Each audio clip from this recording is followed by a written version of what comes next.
Evening, and I just said, God, just show me what I'm supposed to do with my life, because I know this isn't it. There's got to be more.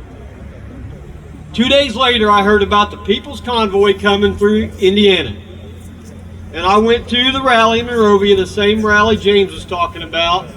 Thousands of people, trucks, I heard speakers man, like he said, tears just flowing. I'd never seen anything like it. I went home after that second night, couldn't sleep, toss and turn. I decided last minute I'm going to jump in this convoy and go to the Indiana line, Ohio line, and then come back just to be a part of it. Long story short, I ended up in Hagerstown at the racetrack a couple of days later. I spent a week there. Amazing speakers, amazing patriots everywhere, hundreds of semi-trucks. I mean, we had the momentum. Their goal was to go into D.C. and do a protest. That's what they were speaking. But none of them had the balls to do it. So anyway, I went back home after running several days around the Beltway with the People's Convoy. I went home to Indiana. My heart was ripped out. I knew I'd seen what I seen there, and I just didn't know what to do. And I get contacted by David Rydell about helping him put a few patriots together in Indiana to help him start building this movement. Long story short here, we ended up meeting the People's Convoy after they went from D.C. to California to Washington State and back across the northern United States. And we met them at the Polk Auction House in New Paris, Indiana. A lot of you were there. Had an awesome rally there. From that point, I joined again and went back to D.C.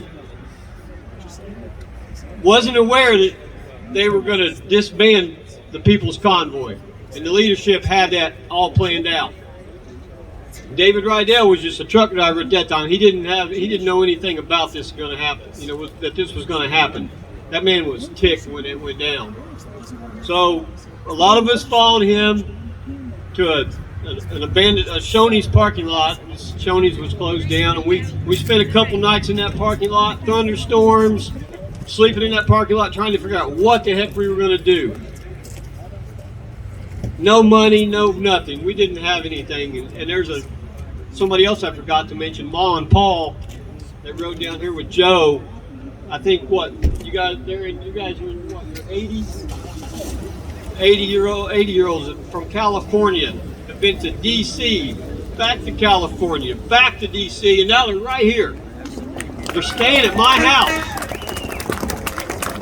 They stood there in that parking lot and handed Dave a wad of cash to keep this movement going. And from that point, we were trying to figure out what to do.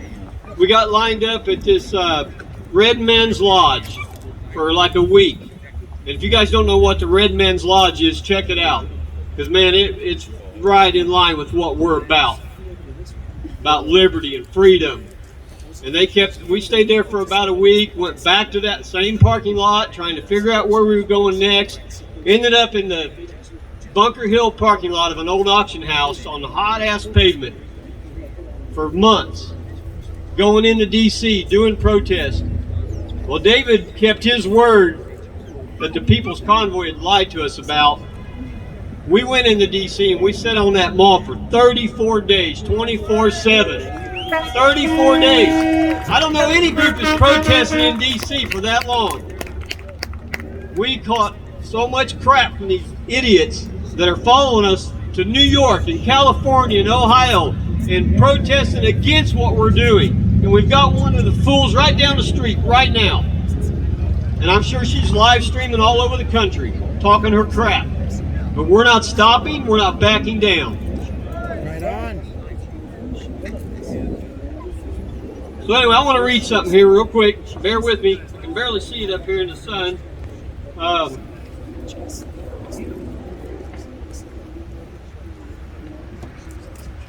It says, you have been called to the battle lines. Do you believe you're ready to fight?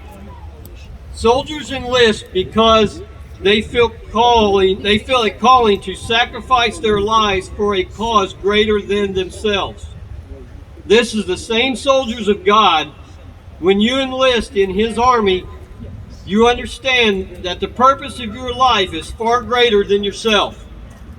Your true purpose is to discover your role in advancing God's kingdom on earth. Enlisting in God's army means for the Holy Spirit and using that power to live out your destiny. It takes bravery to step into the fullest potential, into our fullest potential. But when we enlist, we realize that we hold the authority to push through every trial, temptation, and tribulation that comes our way in the process. Whether it's because of shame, guilt, pride, or not wanting to be held accountable, there are many reasons that people do not enlist in the army of God. It took me a while to enlist myself. I got one more thing. Let me find it.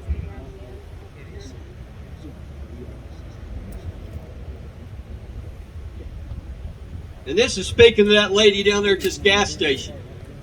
Satan's goal is to make us afraid to sign on the dotted line and to enlist in God's army. That's right. Faith over fear. So anyway, that's about all I've got. I had some other things I wanted to say, but I can't think right now. But I want to get David up here. I really want to thank all you guys out here, everybody that showed up today. Some of you people, man, we've been hanging out for a long time. Some of these guys have been David Valentine and Rhonda have been down, and I'm sure I'm missing a few names. Been going down and protesting at the J6 jail in D.C. for weeks, every single night, and they're here now at this rally.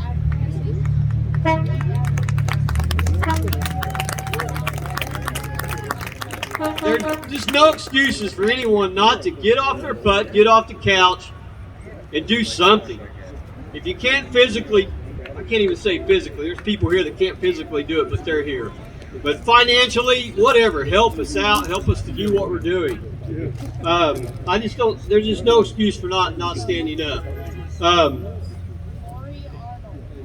You know, I'd much rather be sitting in a tree stand right now, somewhere in the woods, than being here. But we can't. We've got to be here. We got to put that stuff aside. We got to put those hobbies aside. We got to give up some things, or we're going to lose it all. That's me. You know, I walked away from a 26-year job to be here to do this. 2 weeks notice and I was out. God told me, if you step out in faith and trust in me, I will provide everything you need. And He has. Every time I stress or I start to worry about this bill, this bull crap, He always takes care of it. Every single time. Did they really? You just got to have that faith and just Right. I mean, that was one of the craziest decisions I've ever made. My family say I'm a disgrace to our family for doing what I'm doing. My mother says that, not my family, not my whole family. My kids support me. My mother says I'm a disgrace to our family for walking away from a job, maybe getting behind on a bill or two. It's just sad. In the back and slept. I just can't accept. I can't accept excuses. We're not standing up and doing something. And these guys are right about we got to change this election. Donald Trump won that election. I don't care what you say.